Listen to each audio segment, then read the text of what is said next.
নমস্কাৰ মহন্ত চিল্ক হাউচলৈ আপোনালোকক স্বাগতম জনাইছোঁ আৰু আজি খুব ধুনীয়া এযোৰ টছৰ আমাৰ হালৰ পৰা ওলোৱা কাপোৰ দেখাব বিচাৰিছোঁ। এয়া দেখিছে হালৰ পৰা যেনেকৈ আহিছে তেনেদৰে আছে।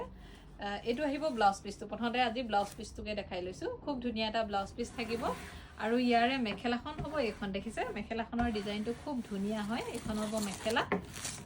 মই মেখেলাখন মেলি দিছোঁ। এইখন থাকিব মেখেলাখন। এটা পাৰ্ট এইফালে এটা পাৰ্ট এইফালে আছে।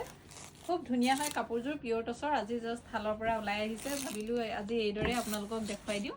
আৰু চাদৰখন দেখিছে ইয়াত লাগিয়ে আছে, কটা হোৱাই নাই চাদৰ, এক্সট্ৰা কৰা হোৱাই নাই। এখন থাকিব চাদৰখন। খুব ধুনীয়া এটা ডিজাইন, পিয়ৰ টছৰ এযোৰ কাপোৰ, খুব গৰ্জিয়াছ এযোৰ কাপোৰ।